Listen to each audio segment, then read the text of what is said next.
आशा Kiran home में 24/7 medical care unit है, जिसमें 6 डॉक्टर्स और 17 नर्सेज हैं।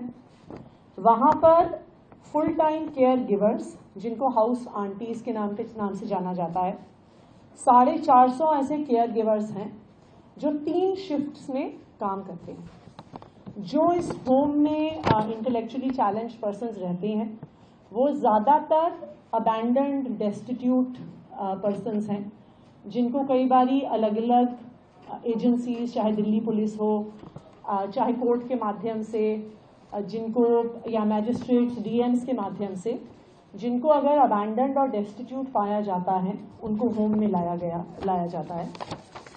ये खबर सामने आई है कि जुलाई के महीने में Asha Kiran home for intellectually challenged persons में 14 डेथ्स हुई हैं। इसमें से 13 एडल्ट्स हैं और 1 माइनर है। इन 14 डेथ्स की पोस्टमार्टम रिपोर्ट्स अभी अवेटेड हैं, लेकिन इनमें से जो 14 डेथ्स हुई हैं उसमें से जो कई इंटेलेक्चुअली चैलेंज्ड पर्सन्स हैं उनको मल्टीपल कोमॉर्बिडिटीज भी थी। लेकिन ऐसी 14 डेथ्स 1 महीने के अंदर अंदर होना बहुत ही गंभीर, बहुत ही सीरियस मैटर है। और इन डेथ्स में इंक्वायर करने के लिए जैसे ही ये खबर आई, तुरंत एक मैजिस्टीरियल इंक्वायरी इंस्टीट्यूट कर दी गई है। 24 घंटे के अंदर अंदर प्रिलिमिनरी इंक्वायरी रिपोर्ट, जो मैजिस्टीरियल इंक्वायरी है उसकी डेडलाइन दी गई है। अगर इस मैजिस्टीरियल इंक्वायरी में किसी भी अफसर की, चाहे वो सोशल वेलफेयर डिपार्टमेंट का हो, चाहे वो हेल्थ डिपार्टमेंट का हो, चाहे वो डॉक्टर हो, चाहे वो नर्स हो, चाहे वो केयर गिवर हो, चाहे वो एडमिनिस्ट्रेटर हो, अगर किसी भी अफसर की लापरवाही निकलती है तो उन पर सख्त से सख्त कार्रवाई करी जाएगी। आशा किरण नाम का एक शेल्टर होम चलाती है जिसमें मेंटली चैलेंज्ड बच्चे और महिलाएं रहती हैं।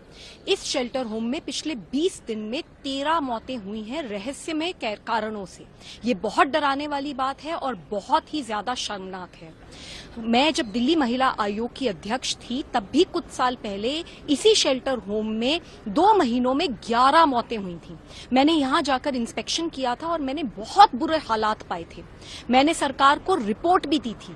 मैंने सरकार को बताया था कि किस तरीके से महिलाएं वहां पे, क्योंकि स्टाफ ठीक से नहीं है, क्योंकि व्हील चेयर्स नहीं है, रेंग रेंग के बाथरूम जाने पे मजबूर हैं। वहीं कॉरिडोर में उन्हें शौच करना पड़ रहा है। कई बच्चे जो कि हिल नहीं सकते, जो कि छोटे हैं, उनको अपने ही बिस्तरों में शौच करना पड़ रहा था। पूरे हालात, इतनी गंदगी थी, इतना बदबू था, मैं बता नहीं सकती, बहुत बुरा हाल था। हमने यहाँ तक देखा था कि किस तरीके से कुछ स्टाफ महिलाओं को नहलाने के बहाने से वहीं उनको कॉरिडोर में नग्न अवस्था में खड़ा करते थे और उसके बाद सीसीटीवी कैमरास को कुछ आदमी मॉनिटर करते थे।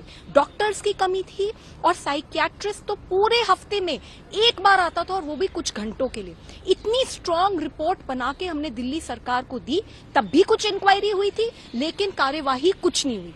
मेरी ये मांग है, इस मामले में तुरंत एफआईआर दर्ज होनी चाहिए और जिन लोगों के कारण, जिन लोगों के चलते, उनके भ्रष्टाचार के चलते, उनकी लापरवाही के चलते ये मौतें हुई हैं, उनके ऊपर सख्त से सख्त कार्यवाही होनी चाहिए। देखिए, दिल्ली सरकार अब कुछ भी इन्वेस्टिगेशन की बात करे, ये दिल्ली सरकार की असंवेदनशीलता है। मैंने आज, मेरे पार्लियामेंट क्षेत्र का वो हिस्सा है, आज मैं वहां गया था सवेरे और मैंने लगभग सारी डोरमेट्री भी चेक की है। एक एक डोरमेट्री के अंदर 30 से 35 बच्चे, जहां मात्र 15 से 20 बच्चे रहने चाहिए, वह डबल बच्चे जो है वहां पर रखे जा रहे हैं। और वहां पर जो आया है, जो गवर्नमेंट के साथ, दिल्ली सरकार के साथ उनका कॉन्ट्रैक्ट पे काम कर रही है, केवल 17 नर्सिंग ऑफिसर हैं और नर्सिंग ऑफिसर के साथ 50 एएनएम है, 240 आया आंटी कहते हैं। इन सभी को पिछले 5 महीने से तनख्वाह तक नहीं दी गई है और वो उन बच्चों की वो ऐसे देखभाल करते हैं जैसे अपने बच्चे की करते हैं।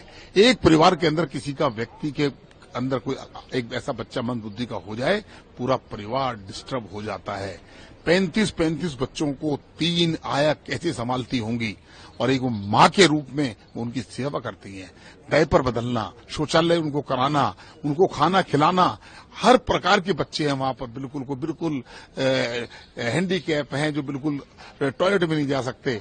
ऐसी दयनीय स्थिति पिछले 10 साल से आम आदमी पार्टी का शासन है, 15 साल से कांग्रेस का शासन था।